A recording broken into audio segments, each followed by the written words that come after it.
ఇప్పుడు భూ వివాదాలు ఫ్యామిలీలో వచ్చాయనుకుందాం. పెద్దలు సంపాదించిన ఆస్తులు ఉన్నప్పుడు పెద్దాయన ఫలానా ఆస్తి ఫలానా వాళ్ళకి చెందుతుంది అని ఎటువంటి కాగితం రాయకుండా ఆయన పరమపదించినప్పుడు ఆ ప్రాపర్టీలు ఆ ఫ్యామిలీలో ఎంతమందైతే హిందువులైతే హిందూ సక్సెషన్ యాక్ట్ వర్తిస్తుంది.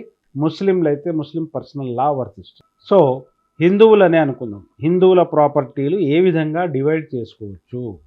ఆ యొక్క ప్రాపర్టీలని ఇప్పుడు ఎన్ని ప్రాపర్టీలు ఉన్నాయి, ఎక్కడెక్కడ ఉన్నాయి, వాటి యొక్క విలువ ఏంటి, వాటి యొక్క బౌండరీస్ ఏంటి, వాళ్ళ లొకేషన్ ఏంటి, ఇవన్నీ కూడా మనం తీసుకొని ఎంతమంది అయితే ఆయన పెద్ద ఆయన ఎవరి పేరు మీదనైతే ఆ ప్రాపర్టీలు ఉన్నాయో, ఎవరైతే ఆ ప్రాపర్టీ కొని ఈ యొక్క ఫ్యామిలీ కొరకు ఉంచాడో ఆ ప్రాపర్టీ డాక్యుమెంట్స్ కూడా తీసుకొని ఆ ప్రాపర్టీలని ఒకవేళ సమంజసంగా కూర్చొని మాట్లాడుకొని అందరూ ఫ్యామిలీ మెంబర్స్ ఆడ మగ ఆయన యొక్క ప్రతి సంతానానికి అందులో వాటా ఉంటుంది. అదేవిధంగా ఫ్యామిలీస్ చాలామంది చూశాను నేను.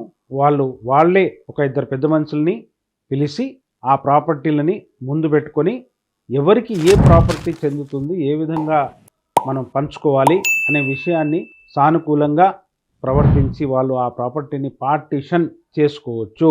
లేదు ఎవరో ఒకరు ఎవరో ఇద్దరు ఆ ప్రాపర్టీని ఈ విధంగా కాదు డివైడ్ చేయాల్సింది నా నిర్ణయం ప్రకారంగానే చేయాలి అని అన్నాడు అనుకుందాం.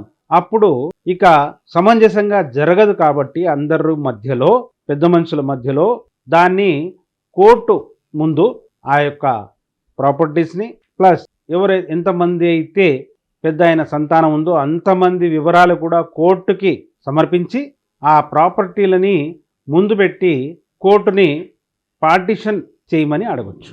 That is called partition suit for partition.